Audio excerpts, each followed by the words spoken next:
यदा संहरते चायं कूर्मोऽङ्गानीव सर्वशः इन्द्रियाणीन्द्रियार्थेभ्यः तस्य प्रज्ञा प्रतिष्ठिता।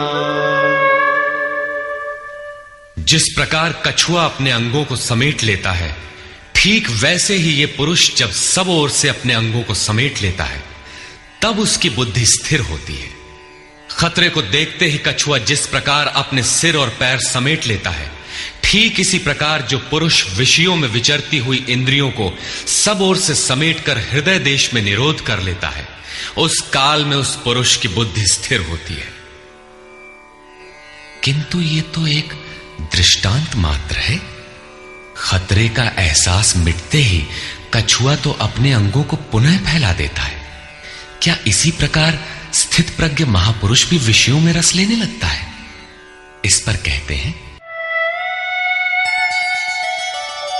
विषया विनिवर्तन्ते निराहारस्य देहिनः रसवर्जं रसोऽप्यस्य परं दृष्ट्वा निवर्तते। इंद्रियों द्वारा विषयों को न ग्रहण करने वाले पुरुषों के विषय तो निवृत्त हो जाते हैं, क्योंकि वे ग्रहण ही नहीं करते, किंतु उनका राग नहीं निवृत्त होता, आसक्ति लगी रहती है। संपूर्ण इंद्रियों को विषयों से समेटने वाले निष्काम कर्मी का राग भी परम दृष्टवा, परम तत्व परमात्मा का साक्षात्कार करके निवृत्त हो जाता है। महापुरुष कछुए की तरह अपनी इंद्रियों को विषयों में नहीं फैलाता। एक बार जब इंद्रियां सिमट गईं तो संस्कार ही मिट जाते हैं, पुनः वे नहीं निकलते। निष्काम कर्मयोग के आचरण द्वारा परमात्मा के प्रत्यक्ष दर्शन के साथ उस पुरुष का विषयों से राग भी निवृत्त हो जाता है। प्रायः चिंतन पथ में हठ करते हैं। हठ से इंद्रियों को रोककर वे विषय से तो निवृत्त हो जाते हैं, किंतु मन में उनका चिंतन राग लगा रहता है। ये आसक्ति परम दृष्टवा परमात्मा का साक्षात्कार करने के बाद ही निवृत्त होती है, इसके पूर्व नहीं। पूज्य महाराज जी इस संबंध में अपनी एक घटना बताया करते थे।